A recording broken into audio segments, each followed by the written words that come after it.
28 फरवरी class 10th Sanskrit का paper समाप्त हो चुका है। जल्दी से अपना आंसर मिला लीजिए ऑफिशियल आंसर की से। जितने भी बच्चों का जो कोड है वो 818 FQ है, तो वो जल्दी से अपने आंसर मिला लीजिए। जो भी विद्यार्थी इस चैनल पर पहली बार विजिट कर रहा है, देख रहा है, वो चैनल को जल्दी से सब्सक्राइब कर लो, क्योंकि इस चैनल पर सबसे पहले आपको पेपर का सोल्यूशन कराया जाता है और सभी को शेयर भी कर दे। तो जल्दी से मिलाइए उत्तर। पहला प्रश्न दिया गया यहाँ पर गद्यांश। यहाँ पर दो क्वेश्चन गद्यांश से आधारित है। यहाँ पर क्वेश्चन क्या कहा गया है पहले में कि उक्त गद्यांश का शीर्षक क्या होगा। तो यहाँ से लेकर के यहाँ तक आप पढ़ोगे तो शीर्षक आपको पता लगेगा नैतिक मूल्यानि, यानी बी ऑप्शन से हो जाएगा पहले का। ठीक है, ये आप लोगों को ध्यान रखना है।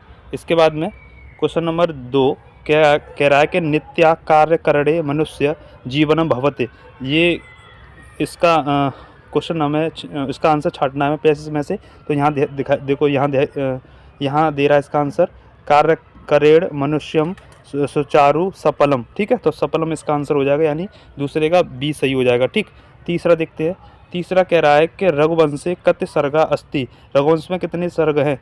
तो एकोन विसंति यानी 19 हैं। ठीक है, तो यानी 3 का बी सही हो जाएगा। चौथा क्वेश्चन कह रहा है कि कस्य सेवकः श्री रघुवीर सिंह अस्ति। तो यहाँ इसका आंसर सी सही हो जाएगा, शिव वीरस्य। ठीक है, अगला क्वेश्चन नंबर 5 कह रहा है कि महाभारत के रचयिता कौन है। तो वेद व्यास जी, डी ऑप्शन सी हो जाएगा 5 का। इसके बाद में छठवां क्वेश्चन कह रहा है कि मोह जाल विवर्धनी अस्ति। तो इसका आंसर बुद्धि सही हो जाएगा, ए ऑप्शन सी हो जाएगा। 7वें का क्वेश्चन है, क्या कह रहा है, आत्मवंशम सर्वम। तो यहाँ पर सुकम हो जाएगा, बी ऑप्शन 7वें का हो जाएगा सही। इसके बाद 8वां महात्मा गांधी का जन्म कहाँ हुआ था। तो पोरबंदर, बी ऑप्शन 8वें का हो जाएगा। अगला क्वेश्चन 9वां कह रहा है धैर्य धनाः ही साधवा। ये किस ग्रंथ से लिया गया है। तो बी सही हो जाएगा, जातक मालायाम। ठीक है, बी सही हो जाएगा 9 का। इसके बाद 10 कह रहा है बृहत कथा के रचनाकार कौन है। तो बी सी सही हो जाएगा, गुणाढ्यम। ठीक है, 10 का सी। इसके बाद आ जाइए 11वां प्रश्न कह रहा है, यहाँ पर आपके व्याकरण के प्रश्न है। तो कह रहा है यड़ प्रत्याहार में आने वाले वर्ड। तो य र ल व, बी ऑप्शन हो जाएगा 11 का। 12वां देखेंगे, कह रहा है कि च का उच्चारण स्थान क्या है। तो तालु है, ए ऑप्शन से हो जाएगा। अगला देखिए 13 का नमस्ते में संधि पूछ रहा है। तो नमा प्लस ते विसर्ग संधि हो जाएगी, 13 का डी सही हो जाएगा। इसके बाद 14वां का कह रहा है हरिवंदे में संधि है। तो हरिवंदे में संधि जो है अनुस्वार है, ए ऑप्शन से हो जाएगा 14 का। इसके बाद 15 देखो, कह रहा है कि राजनम शब्द के प्रथम विभक्ति का बहुवचन रूप क्या होगा।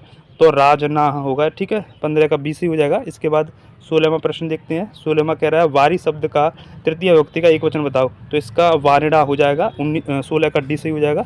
इसके बाद 17वां देखते हैं वर्धते किस लकार का रूप है। तो यहाँ पर इसका आंसर सही हो जाएगा लट लकार का, ए ऑप्शन सही हो जाएगा। ठीक, इसके बाद में 18वां कह रहा है कि पीताम्बर में कौन सा समास है। तो इसमें बहुब्रीहि समास है, बी से हो जाएगा 18 का।